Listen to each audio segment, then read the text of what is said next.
I have a confession to make. I love pinup girls. And I know the cultural consensus is that they're tacky and made to cater to the male fantasy of an effortlessly and always beautiful woman. Often the women depicted in pinup art are acutely aware they're being watched, which is why they have perfectly manicured hair and nails and beautiful hourglass bodies. Um, they're fantasy, they're a model, they're not real. They're the ultimate ideal to an extreme that it's purely just aesthetics. I know, and yet there's something that fascinates me about pinup art and the artistry that juxtaposes the subject matter. These paintings and sketches of these women are beautiful, and not just because of the women that are depicted in these illustrations, but also because of the time and skill that obviously goes into making them. They're scandalous, they're fabulous, they're kitsch. And are these illustrations worthy of serious art criticism? Or are they just kitsch? Should we criticize art prints on sale at Hobby Lobby? Should we criticize the clip art greeting cards at the grocery store? Should we criticize the tacky lobby art at the Marriott? That's the question I'm trying to answer today. Let's backtrack a bit. Let me introduce you to Hilda. Now, if you weren't a teenage girl on Tumblr between 2012 and 2016, you might not have heard of Hilda. Alternatively, if you weren't the target demographic of pinup art between the 50s and the 80s, Hilda is a character created by Dwayne Bryers in 1956 for Brown and Bigelow and their line of pinup calendars. She had moderate success between the 50s and the 80s, but she started to fall out of fashion in the 80s. Partly because of Dwayne Bryers' issue with continuity, oftentimes Hilda's face would look different from issue to issue, and partly because pinup art as a whole, as a genre, was going out of style into the 90s. Now, Hilda isn't your typical pinup girl. She's a plus-size model. She has stomach, double chin. She has an unmistakable mop of red hair, and she has a love of anything fun and outdoorsy. What's more, she's unabashedly confident and beautiful. She often shows off a wider range of bikinis in each illustration. Hilda is sexy not in spite of her figure, but because of it. She's also an interesting character because she has her personality fully on display in every illustration. She's allowed to be a beautiful woman with a personality. She's allowed to be a woman living her life and just happens to be beautiful while she's doing it. She's not staged for the male gaze. She's a breath of fresh air, and she's awfully charming. I think that's why she strikes a chord with younger girls today, and in light of the body positivity movement, she's become somewhat a beauty at every size symbol on niche internet communities. Although Hilda never saw great success in the pinup world, she never took the pinup world by storm per se, she did gain a little bit of a following in these niche communities, especially in the modern pinup and burlesque communities.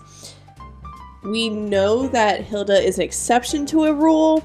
However, she is still a pinup girl created by a man for an unequivocally male audience.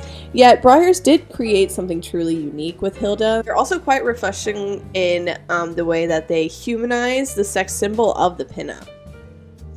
However, pinups do still reinforce a certain standard of beauty and camaraderie amongst men.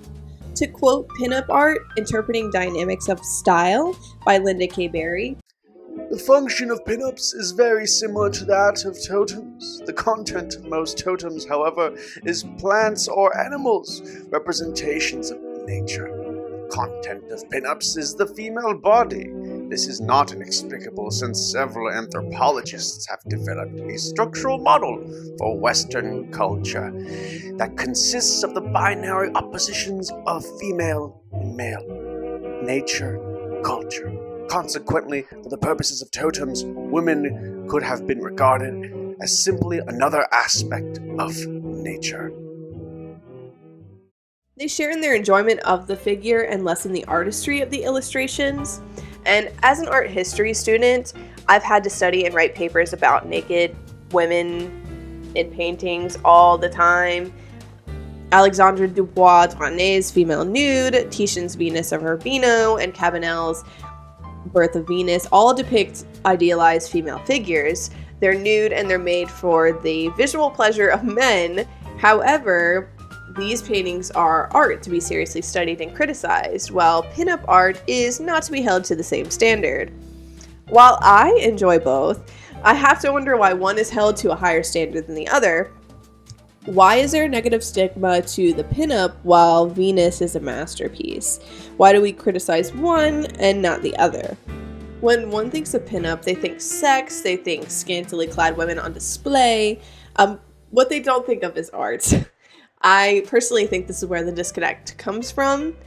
Hilda and other pinup models are important to me and others like me in niche internet communities like the modern burlesque community, the modern pinup community.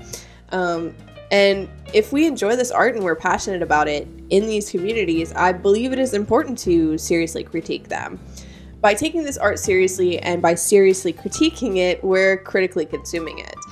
As a person who loves pinup art, I can understand that pinup art in the past was a symbol of unattainable beauty standards and camaraderie amongst men for the tokenization of women's bodies. And I know this, but I still admire pinup art and I understand and I have a keener eye.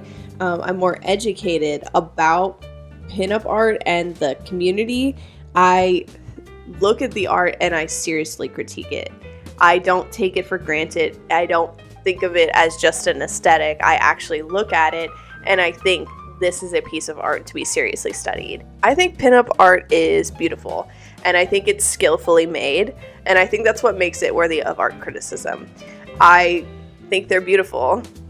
So there you have it. It's worthy of art criticism and I'm glad that you all listen to this and you take this away, that pinup art isn't just for creepy old men driving 18-wheelers. It's actually art and it's beautiful and it's okay to think of it seriously as a genre. So, thank you.